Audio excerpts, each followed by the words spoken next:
monde, bienvenue sur ma chaîne YouTube. Les amis, aujourd'hui, j'aimerais vraiment simplifier la tâche à la grande majorité d'entre vous, ok, à la grande majorité d'entre vous, tous ceux-là qui sont en train de se demander comment est-ce que je peux monter mon CV canadien de par moi-même, comment est-ce que je dois le faire. Tu as entendu parler des CV canadiens à gauche, à droite, on t'a rempli, ton CV même déjà rempli d'informations, tu te demandes, mais finalement, comment monter ce fameux CV, ok? Qu'est-ce qu'il faut dire à l'intérieur, qu'est-ce qu'il faut pas dire, comment le faire, comment le présenter. C'est de ça que je vais te parler dans cette vidéo et c'est tout de suite. Salut tout le monde, bienvenue sur ma chaîne YouTube. Comment est-ce que vous allez? J'espère que vous allez très bien. De mon côté, je vais très bien comme d'habitude. Si c'est ta première fois ici, je te souhaite la bienvenue. Je m'appelle Amandine Abba. Sur cette chaîne YouTube, je te parle de la foi, du mariage et de l'immigration, principalement pour le moment. Alors, je t'invite à t'abonner si cela t'intéresse et à rejoindre cette famille. Et également, active ta cloche de notification afin d'être notifié lorsque je vais poster les prochaines vidéos. Et à tous ceux qui sont juste de retour, welcome back guys. Bienvenue la famille et merci à tous ceux qui continuent de s'abonner. Like, I don't take you for granted. Merci les amis. Alors, comme je vous disais d'entrée de jeu dans cette vidéo-ci, je viens pour qu'on puisse débattre vraiment sur cette histoire du fameux CV canadien. Like, parce que c'est quelque chose, on en a tellement parlé, les gens en ont tellement parlé et les gens parlent encore, qu'on a l'impression que vraiment c'est un mystère, qu'on a l'impression que c'est quelque chose de mystique, ou c'est quelque chose qui sort de l'ordinaire, ou alors il faut avoir une baguette magique ou une formule magique afin de pouvoir monter son CV canadien, mais non, ce n'est pas le cas, ok? Le CV canadien, certes, il a sa façon de présentation, mais c'est simple comme tout autre CV que tu peux faire. Il faut juste suivre la chronologie de ce que les employeurs recherchent au niveau du Canada, parce qu'il faut le dire, au niveau du Canada, lorsque tu fais ton CV canadien, c'est pour impressionner ton employeur. Alors, l'impression que tu donnes sur un employeur canadien ne sera peut-être pas le même avec un employeur camerounais peut-être, ou un employeur guinéen, kenyan, ougandais, peu importe, just name it, whatever, ok? Donc, ça veut dire que ça ne sera pas la même chose. Également, vous devez savoir qu'au Canada, donc, les compétences et l'expérience professionnelle sont les number one on the list, like, sont les numéros 1 sur la liste, ok?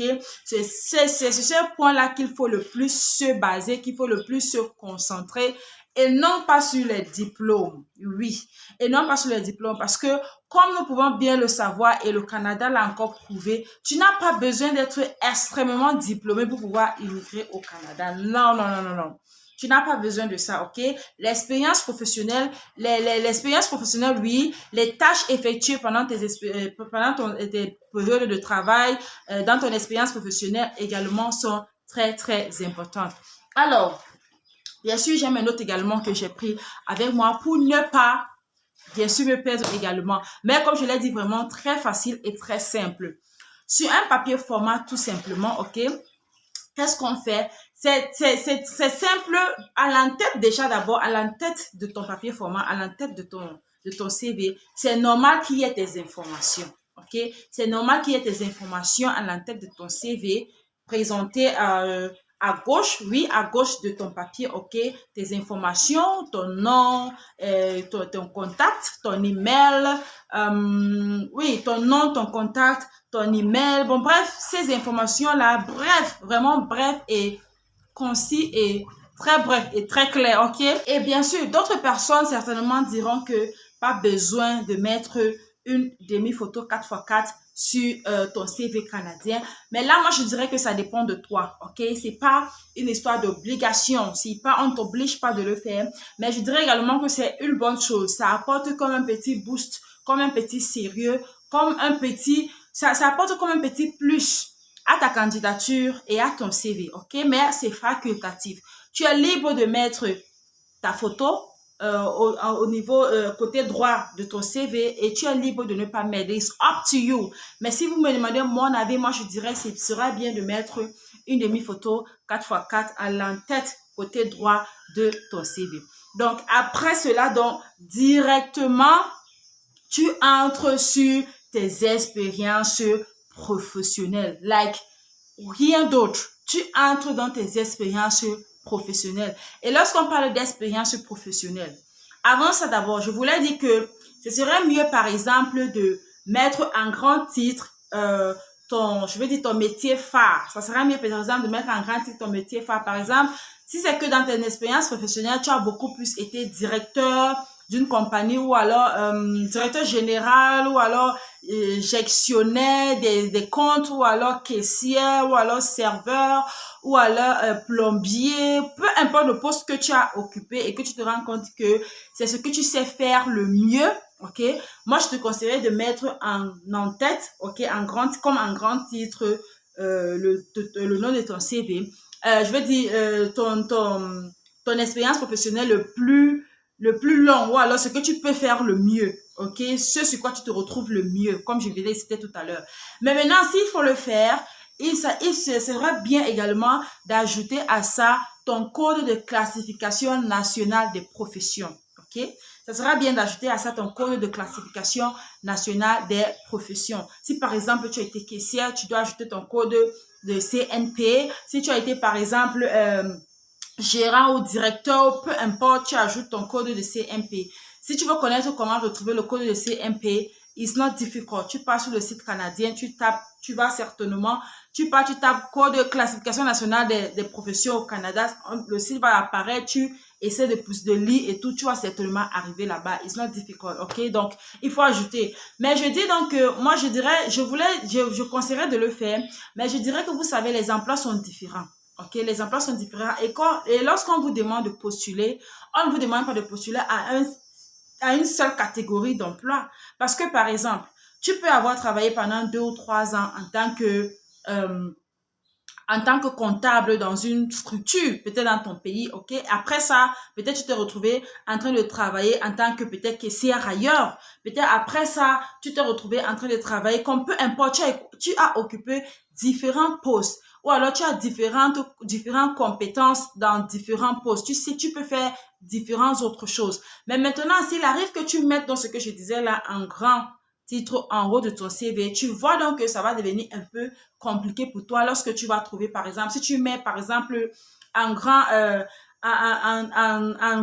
si tu mets, par exemple, si tu mets, par exemple, le titre de ton emploi, voilà, c'est ce que je cherchais depuis. Si tu mets, par exemple, le titre de ton emploi au-dessus de ton CV, tu vois donc, si, par exemple, tu as mis, je prends un exemple banal, prenons, par exemple, si tu as mis comptable, donc, prenons caissier, bon. Si tu as mis, par exemple, non, comptable, si tu as mis, par exemple, comptable, ok? Et que sur les sites d'emploi pour le Canada, tu vois, il y a des postes de caissière. Parce que généralement, sur ces sites-là, on met les différentes tâches que la personne est appelée à faire.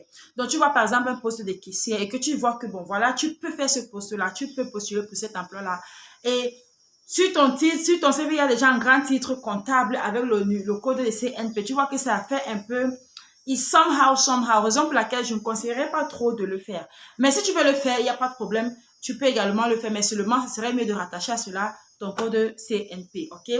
Donc, passer dans cela, on atterrit donc directement sur ton expérience professionnelle. Et l'expérience professionnelle, les amis, il faut aller du plus récent au plus passé. Is that how they say it? Il faut aller du plus récent au plus passé. Donc, de ce que tu as fait ou alors de ce que tu es en train de faire présentement à ce que tu as fait il y a de cela des années et des années. Et généralement, je crois que c'est à 4, 5 ans ou alors, bon, bref, peu importe, ok? Jusqu'où tu peux aller, vas-y. Mais je le dis parce que faudrait aussi se rappeler qu'il ne faudrait pas que le CV soit extrêmement long. Il ne faudrait pas que le CV soit extrêmement long, mais il ne faudrait pas également qu'il soit court. C'est-à-dire, tu sautes des détails importants sur ta carrière professionnelle parce que tu veux que ton CV soit court. Non. Donc, c'est à toi de juger vraiment qu'est-ce que tu dois mettre, qu'est-ce qui doit entrer, qu'est-ce qui ne doit pas entrer. Éviter certains détails qui ne sont pas utiles, mais mettre l'accent sur des détails qui sont très utiles. Ok, donc c'est ça. Donc, tu ancres dans ton expérience professionnelle, comme je disais. Et pour mettre l'expérience professionnelle, tu mets le nom de la compagnie où tu as travaillé. C'est très important.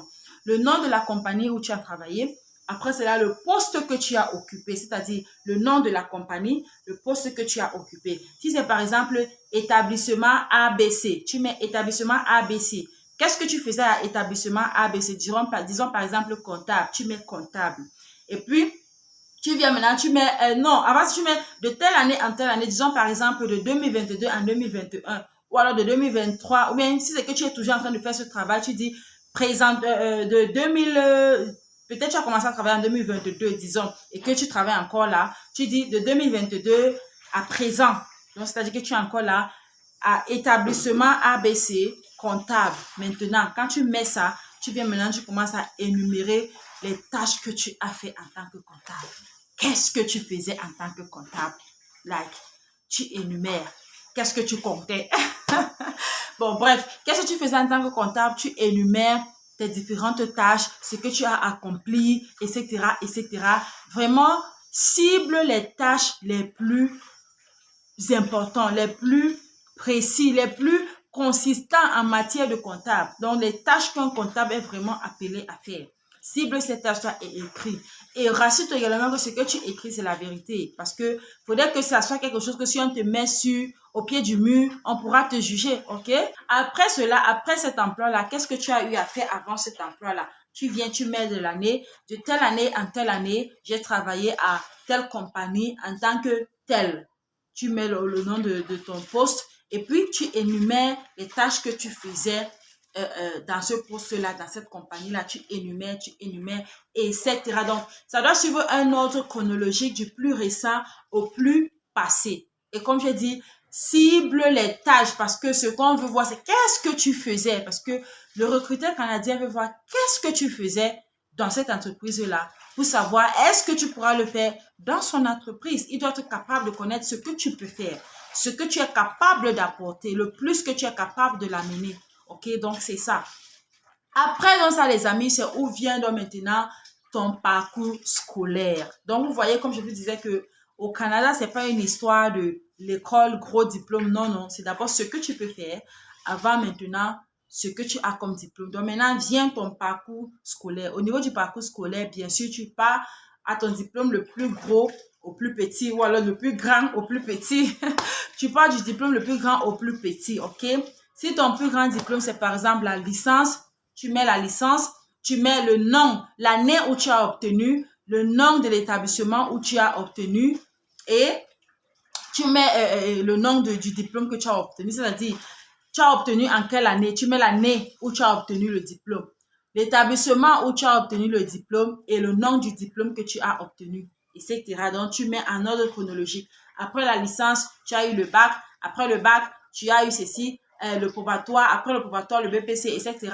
Tu énumères, c'est très important. N'oublie pas le nom de l'établissement où tu as eu le diplôme, l'année où tu as eu et le nom du diplôme. Ne les oublie pas. Tu les énumères. Après ça, maintenant, tu pourras ajouter autres compétences.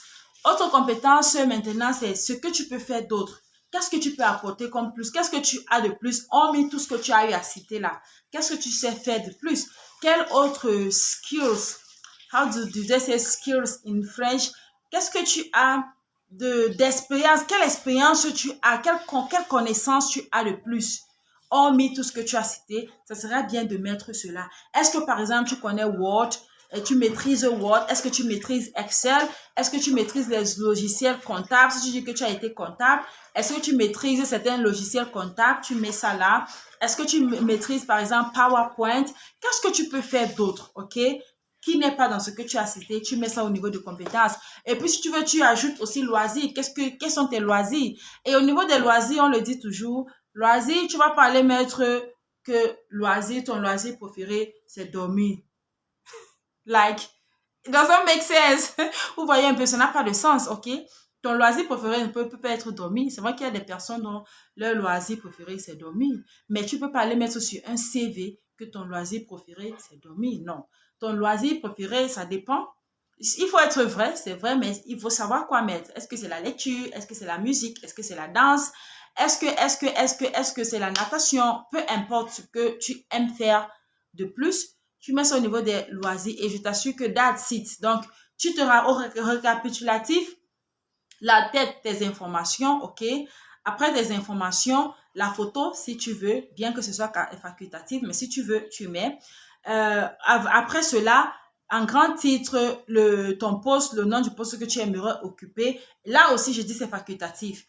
Si tu aimerais faire juste un CV et appliquer juste pour un type d'emploi, je te conseille donc à mettre le nom de ton poste. Mais si c'est que tu aimerais appliquer à plusieurs emplois, tu peux sauter cela, pas besoin de mettre le nom de poste et tu pars directement expérience professionnelle. Tu commences à mettre de telle année en telle année dans telle structure, j'ai fait telle chose. Tu énumères les tâches que tu as fait de telle, ainsi de suite, de mettre de manière chronologique du plus récent au plus vieux ou alors oui, au plus vieux emploi. Et puis, tu viens au niveau de l'expérience professionnelle, non, le parcours académique, du plus grand diplôme au plus petit diplôme, tu énumères l'année, l'établissement, le nom du diplôme. L'année, l'établissement, le nom du diplôme. Tu énumères.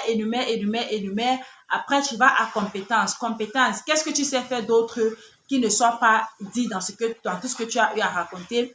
Tu énumères tout ce que tu sais faire d'autre que tu peux faire, tu énumères et puis au niveau des loisirs, tu ajoutes les loisirs. Les amis, en résumé, voilà un CV canadien. Like, tu n'as pas besoin, I don't know, ce n'est pas la magie. Ce n'est pas la magie. Avec un CV comme ça, bien organisé, bien structuré, tu commences à l'utiliser, certainement, tu vas certainement finir par décrocher cet emploi.